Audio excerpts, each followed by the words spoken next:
Parents ignored my graduation, said, "We'll celebrate your brother's internship instead." So I skipped the party and took a flight. The photo I posted that night went viral. I didn't post it for attention.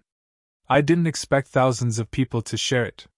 Honestly, I just didn't want to forget how that moment felt, standing at the edge of Skogafoss waterfall in my graduation gown, holding a wrinkled cardboard sign that read, "Graduated alone. Celebrated alone. Worth it." I'd flown across the Atlantic just hours earlier. No party. No family. Just a carry-on, my laptop, and a plane ticket I bought the night before with the last of my freelance savings. Because 2 days before that, my parents told me we were going to celebrate my graduation. Eventually. Their exact words. "We'll do something for both of you later. It's just that Evan's internship celebration is this weekend, and everyone's already coming." Evan. My younger brother. Sophomore. Just landed a summer internship at some mid-tier tech company. Not bad, sure, but not life-altering. Me? I had just walked across the stage, summa cum laude, dual concentration in AI and systems architecture, after 4 years of scraping through life on scholarship, tutoring late into the night, and building back-end systems for startups I couldn't name-drop because of NDAs. But I was used to being invisible. The first sign that something was off came that Monday before graduation. I overheard my mom on the phone with Aunt Lisa. I was walking past the kitchen, heading out for a coffee run, when I caught a snippet. "It'll be a big thing. Backyard tents, Evan's friends, maybe a cake with his company logo on it." My heart sank. They hadn't mentioned anything like that for me. When I brought it up that evening, casually over dinner, Mom gave a tight smile. "We'll celebrate you too, sweetheart. Just later. You don't mind, do you?" And Dad added, "It's just easier to get everyone together this weekend." That's how it always was. Evan would get a standing ovation for cleaning his room. I'd win a statewide coding competition and hear, "Well, you were always the quiet one." So I nodded. Said nothing. Ate my spaghetti. But something in me cracked that night. Quiet resentment turned into something else. Resolve, maybe. Because if they weren't going to celebrate me, I would. I didn't want to believe it at first. That maybe, just maybe, they really forgot how much this moment meant to me. So I gave them the benefit of the doubt, until Friday afternoon, when I swung by the house to pick up a jacket I'd left during spring break. The driveway was packed. Balloons tied to the mailbox, folding tables stacked on the lawn, a big vinyl banner rolled up against the side of the garage. I paused to read the lettering. "Congrats, Evan!" No mention of me. No. Class of 2025. No cap or gown graphics. Just a blue and gray mock-up of Evan's internship company's logo, surrounded by cartoon confetti. Through the kitchen window, I spotted my mom unloading trays of catered food. Dad was dragging coolers across the patio. Inside, I could see Evan grinning as he unwrapped what looked like a branded hoodie, probably from the company. Probably another surprise gift. They hadn't even noticed I was standing there. Not that I wanted them to. I backed away from the window like I was in a scene I wasn't supposed to watch. I didn't knock. I didn't grab my jacket. I just got back in my car, hands gripping the steering wheel so tight I could feel the heartbeat in my thumbs. I hadn't said anything when they forgot my high school graduation dinner. When they gave Evan the newer laptop. Because he needed it for college. When they asked me to take down the trash during my own birthday party. I told myself they were just distracted. That maybe I needed to be more vocal. More impressive. But here I was, 22 years old. With honors. 0 debt. 2 job offers pending. And I was still invisible. I drove home in silence. Didn't play music. Didn't answer texts. Just sat in my apartment later that night, staring at my suitcase. I'd bookmarked that Iceland airfare months ago. The price had just dropped. I opened the tab again. And I clicked buy. The day of the party, I woke up early, habit I guess. I had nothing to do and nowhere to be, not anymore. I could already imagine the backyard, streamers flying, speakers blasting Evan's favorite playlist, neighbors congratulating him like he just solved climate change instead of landing a glorified internship with free soda and a lanyard. At 11:13 a.m., my mom texted, "Hey, can you bring your camera? We want to get some nice photos of Evan with the guests." No mention of me. No. Can't wait to see you. Just a request for me to show up and work.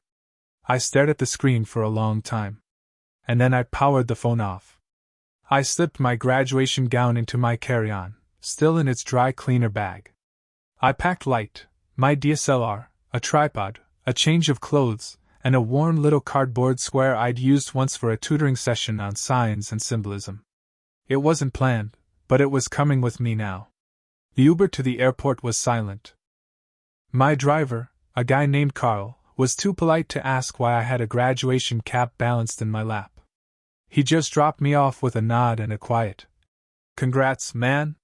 It was the only congratulation I got that day. The plane took off while the party back home was hitting its stride. Mid-flight, I connected to Wi-Fi just long enough to check Evan's Instagram story. There he was, posing in front of the banner, flanked by our parents. One photo even had my name tagged in the background, sitting untouched on a lawn chair. They'd left a seat for me. A prop. A placeholder. I didn't reply. I didn't repost. I just turned the screen off and looked out the window as we flew over the clouds. The strangest thing? I didn't feel sad. I felt free. I landed in Reykjavik just before 6 a.m., local time. It was gray, drizzly, and quiet, like the whole country was still waking up. As soon as I stepped outside, that cold air hit me in the face like a reset button. Clean. Bracing. Honest. I checked into a small hostel tucked near the harbor. The woman at the front desk asked if I was here for a honeymoon or photography project. "Something like that," I said. I didn't explain. I didn't need to. That first day I walked. Miles and miles. Past the Hallgrímskirkja church, down to the water where the steel skeleton of the Sun Voyager sculpture reaches toward the sea. I stopped for coffee, listened to people speak in words I didn't know, and for the first time in years I didn't feel like I had to explain my silence to anyone. By the second night, I had my plan. Skogafoss. I'd seen the photos growing up. A monstrous sheet of water plunging down into a river like something from a dream. I used to keep a picture of it taped above my desk, back when I was still learning Python in a basement dorm that reeked of burnt noodles and ambition. I always told myself, "Someday I'll see it. Someday, when I've earned it." Well, I'd earned it. At sunrise the next morning, I slipped on my graduation gown over my hoodie and jeans, stuffed the cardboard sign into my backpack, and hit the trail alone. It was a steep climb. Slick from the rain. Every breath felt like ice in my chest. But when I reached the top, standing at that overlook with the roar of the falls shaking the rocks under my feet, I didn't feel small. I felt undeniable. I set up the tripod. Clipped my camera remote to my belt. Pulled the gown tighter around me and held up the cardboard. Graduated alone. Celebrated alone. Worth it. The wind whipped at my sleeves. My fingers were freezing. But I hit the shutter. Click. And just like that, I took the most important picture of my life. I didn't post it right away. Back at the hostel, I stared at the photo for a long time. The way the waterfall blurred into mist behind me. The stark contrast of the black gown against the mossy cliffs. That stupid, crumpled sign that had been folded in my desk drawer for months. It wasn't dramatic. It wasn't angry. It was just honest. I opened Instagram, typed out the caption without thinking too much. Graduated with honors. No party. No family. But I made it. So I took myself to Iceland instead. Graduated alone. Celebrated alone. Worth it. I almost didn't hit post. Something about it felt too raw. Too revealing. But I thought, who's even going to see it anyway? I had like 380 followers. Half from coding forums, half from classmates who hadn't spoken to me since sophomore year. I hit share and went to sleep. When I woke up, my phone was on fire. At first, I thought I was imagining things. But there it was, thousands of likes. Comments. Shares. Reposts from travel pages, graduation accounts, even some verified checkmarks I didn't recognize. And the DMs? Hundreds. From strangers. Some with stories like mine. People who'd put themselves through school, only to be overshadowed by louder siblings. Kids who were raised in homes where love was conditional, always traded for obedience or silence. A girl wrote, "My parents missed my nursing graduation to go to my cousin's birthday party. I thought I was crazy for being hurt by that. Thank you for sharing this." Another guy said, "Dude, this gave me chills. I'm sitting in my car right now crying. I thought I was the only one." I read until my eyes blurred. My hands were shaking, but not from the cold this time. From the weight of being seen. That night, a journalist from a digital magazine reached out. Said she'd love to do a piece on the guy who hiked to a waterfall in a cap and gown. I didn't answer right away. I wasn't trying to become a symbol or start some movement. I just didn't want to be forgotten. But now the world was paying attention. Then I got a text. From my mom. "Are you okay? We saw your post. Call us." 10 minutes later, another one from my dad. "Take that down. You're making us look like monsters." I didn't reply. Then came the call from Evan. "Dude, why would you do this? You made it look like we ignored you." I almost laughed. "You didn't ignore me. You just made sure your celebration mattered more." He paused, like he was about to argue. But instead, he hung up. A few hours later, the journalist's piece went live. She titled it, "Invisible Sun, The Quiet Power of Choosing Yourself." It hit the front page of Reddit within an hour. Influencers started reposting the image. Celebrities added clapping emojis and long captions about breaking cycles of family toxicity. But the part that hit hardest? The people in the comments who didn't say anything at all. Just posted photos of their own, caps and gowns on mountain trails, signs with words like, "Alone but proud." Selfies with tear-streaked cheeks and triumphant smiles. I hadn't just struck a nerve. I'd struck something deeper. By the end of the week, I had job offers from companies I hadn't even applied to. Startups. Nonprofits. One tech CEO wrote, "Anyone with that kind of grit belongs on my team." Airlines messaged offering flights. A travel gear company wanted to sponsor a series where I code from different countries. Iceland was just the beginning. And my parents? They stopped texting. The attention was surreal.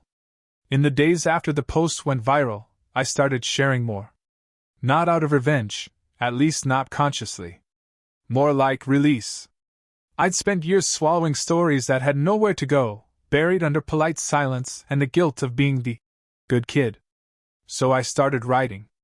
One post was about my first tutoring gig sophomore year, when I skipped meals to afford books because my parents said Evan's school fees were the priority this semester. Another was about the time my mom forgot to pick me up from the airport after my internship in Boston because Evan had a dentist appointment. I waited for 3 hours outside baggage claim while she texted me, "You're old enough to figure it out." I wrote about how they always introduced me at family functions as Evan's older brother. He's really good with computers. Not, he just built a custom CMS for a clinic in Nairobi. Not, he's putting himself through college without a penny from us. Just, good with computers. And then there was the message I screenshotted, the one they sent asking if I could bring your nice camera to take pictures at Evan's internship party. Not even a please. Just the assumption that I'd be free. Like I always was. I didn't post anything angry. I just told the truth. And the truth, apparently, hit hard. The comments poured in. People saying, "This feels like my life," or "Thank you for saying what I've never had the words to." Some tagged their siblings. Some wrote entire essays. A few said it inspired them to take their own trips, to reclaim milestones their families had ignored. But then something happened I hadn't expected. Someone online identified my parents. It wasn't hard. The banner in the background of Evan's party had the name of the internship company. A guest had posted a group photo with my parents tagged. From there, internet sleuths did what they do best. And suddenly, my inbox was full of articles, TikToks, Threads dissecting every word I wrote. Commentators saying things like, "This is why emotional neglect is so hard to name, because it wears a smile and holds a camera." A local news site in our city even picked it up.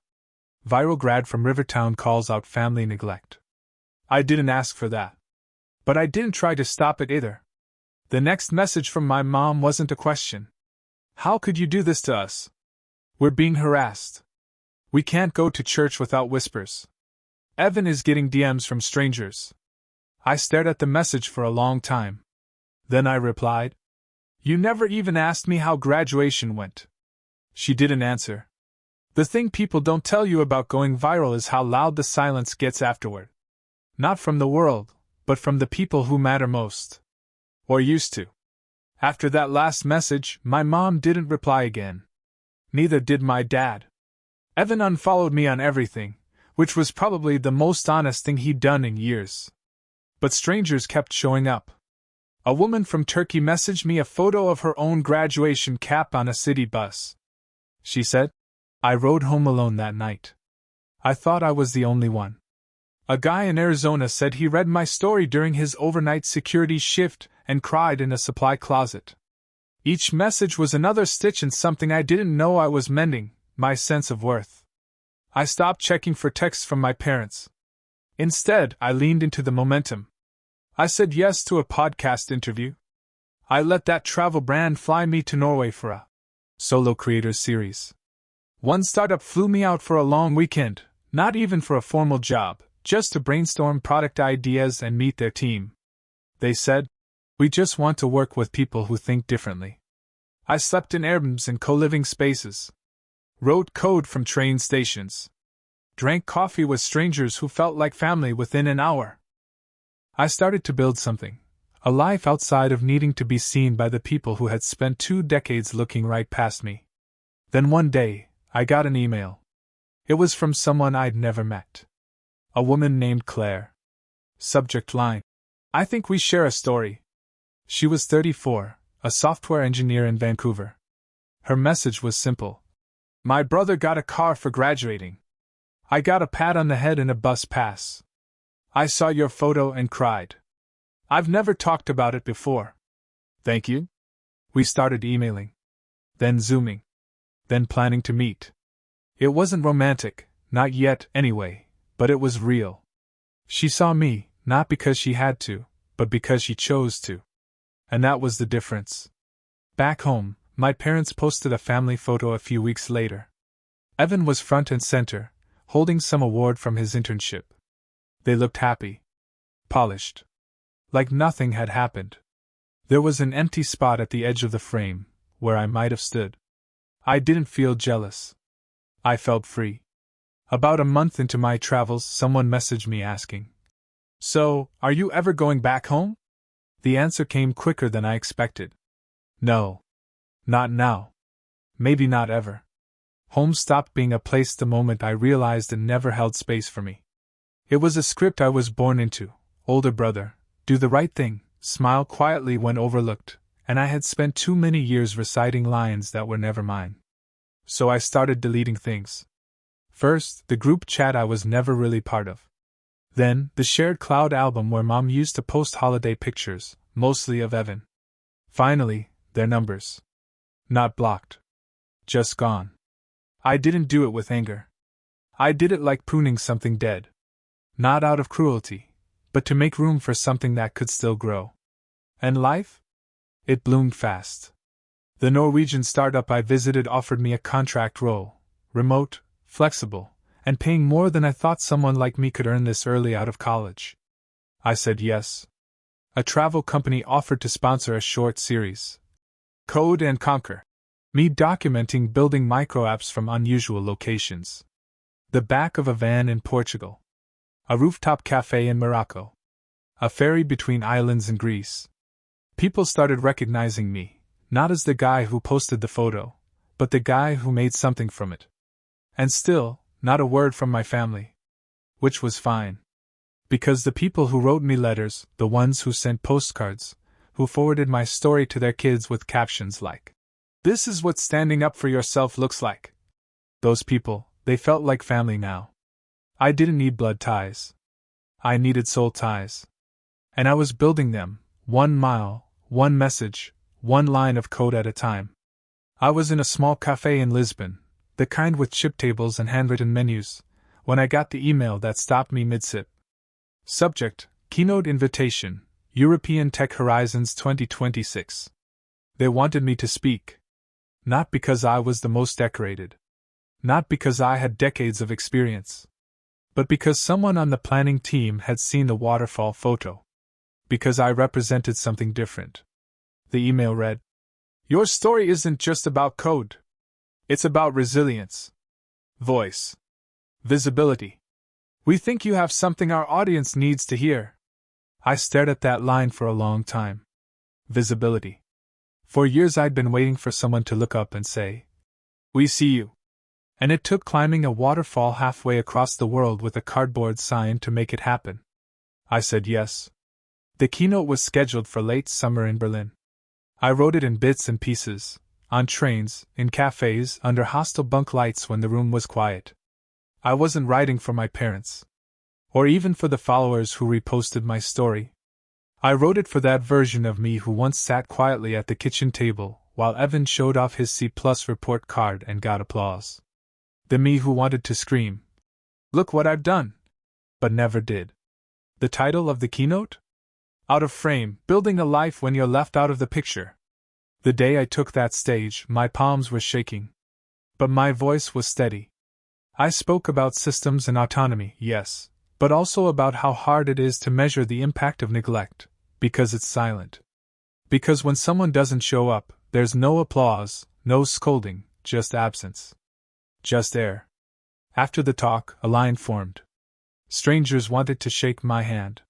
One woman, a founder from Copenhagen, said, "I didn't come here to cry today."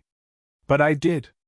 Another handed me a business card and said, "I don't usually do this, but if you ever want to lead a team, we'll find a way to make room for you." And that's when it hit me. The world wasn't just seeing me now. It was listening. Really listening. I never got an apology. No teary voicemail. No letter. Just distance. And honestly, I stopped waiting for anything more. Sometimes people never see what they've done, especially when they've convinced themselves it was love all along. But that's okay. Because the life I'm living now? It's mine. Entirely mine. I live out of a suitcase and a laptop bag. My home changes every month. But I've never felt more rooted in who I am. I get messages from students, siblings, parents even, people who say my story made them think twice about the way they show up for the quiet ones. That's enough. Somewhere in a drawer in a hostel in Budapest, I keep the sign. It's wrinkled now. Water-stained. But the words are still clear. Graduated alone. Celebrated alone. Worth it. And every time I look at it, I remember. Being seen by the world was never the goal. Becoming someone who didn't need to be seen to feel whole, that was. And I made it.